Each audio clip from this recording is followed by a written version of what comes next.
Hello there everybody, my name is BoExile and welcome to a new video.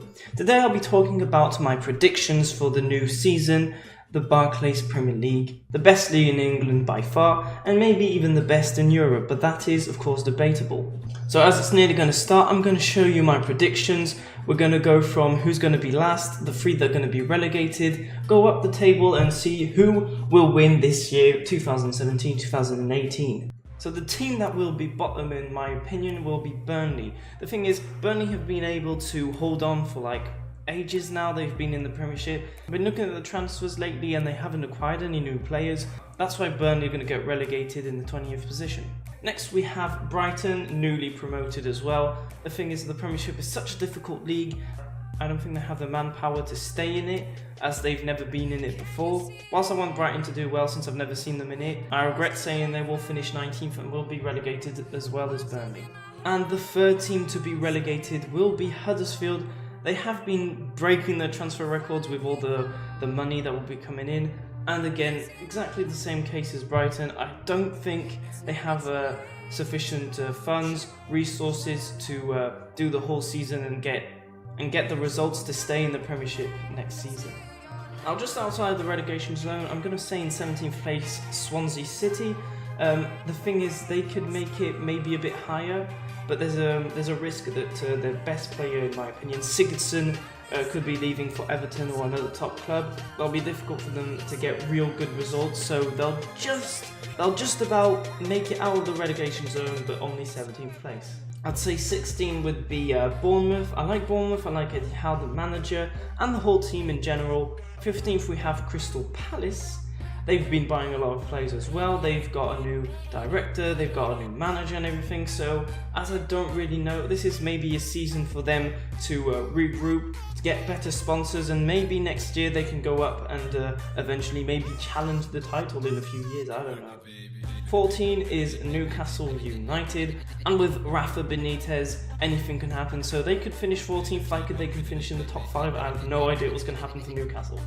13th is Leicester City. I would have even put them in the relegation zone because their team is pretty crap at the moment, but with the addition of Kelechi Iheanacho from Man City, anything can happen, and then at least they'll have a striking presence to link up with Vardy or even replace Vardy. 12th we have a boring team, Watford. Oh god, I really hate this team. They're always there, but they never provide any interesting play, so they'll get 12th as always. So these are all like mid-table teams. I've got Stoke City in 11th position, exactly the same. West Brom are always there defensively with Tony Pulis. And 9th position, I'm going to give it to Southampton, but they could be down the list if they lose Virgil van Dijk to Liverpool or another team. Now we're making it into the top 8, and number 8 I'd say would be Everton. They've lost Lukaku, who's gone to Manchester United, and they've added a few other players into the team, but I don't think they're good enough to actually get into the Europa League this time through. 7th, a bit controversial, maybe, I don't know. I think West Ham, if they start off well with all the new players they've acquired, with like Chicharito, Arnautovic and other types of players, they can maybe get into the Europa League, so that's why they are 7th. Number 6. Tottenham. They finished second last year, but they haven't acquired any new players. They haven't bought anybody, but of course they had the problem that they are financing their new stadium, they're changing stadium and all that. They've lost their right back Kyle Walker to Man City, and as I've said, there's a lack of transfers at Tottenham Hotspur. So they're going to finish 6th, and I hope they do. Number 5 is going to be Chelsea. I have a feeling that Chelsea are going to do what they always do. They win, like for example in 2015, and then they finish like bottom of the table nearly. So that's why this year under Conte, they're only going to finish 5th, which isn't that bad, but they won't be going to the Champions League next year, I can tell you that. Number 4 goes to Liverpool. They could be a bit higher, but there's always this risk that Coutinho could maybe leave, who's maybe the best player in the Liverpool squad. Of course, they've got Mo Salah, they have new types of players. If Mane can keep fit, he can really produce some goods, as well as Firmino, Lallana and all these players. As Liverpool is my second team, I hope they could really challenge for the title. That would be great under Klopp. Number 3 will be Arsenal. I tried to make this video as unbiased as I can. Of course, I could have put them first place, as I respect this club.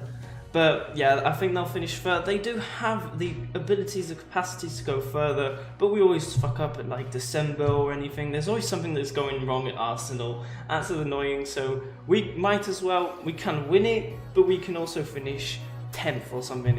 It really depends on our motives and what's happening at the club. We always have a problem with morale and team effectiveness. So I think we'll finish third, but I hope we can get back into Champions League football. Now, who is going to win it in my opinion? So, of course, the two teams that are left are Manchester City and Manchester United.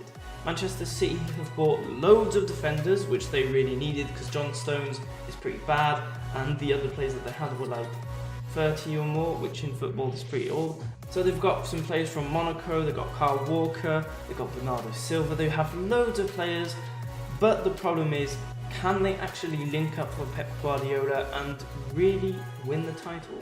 I don't really think so. I think that Man United, on the other hand, have a better team and a better squad. If Pogba and Lukaku link up perfectly, and you have Matic that came from Chelsea a few days ago, can do the job well with Ander Herrera, Man United are going to take this league by storm and maybe even go pretty far in the Champions League as well. So that's the end of the video. I hope you enjoyed this prediction. Maybe in the comments below, tell me what you think would happen, who would win it, maybe just the top 6 and the relegated. Don't do a thing like this where I put the 20 teams. Anyway, leave a like, subscribe if you're new. I'm Bo Exile, and I'll see you in the next one. Bye!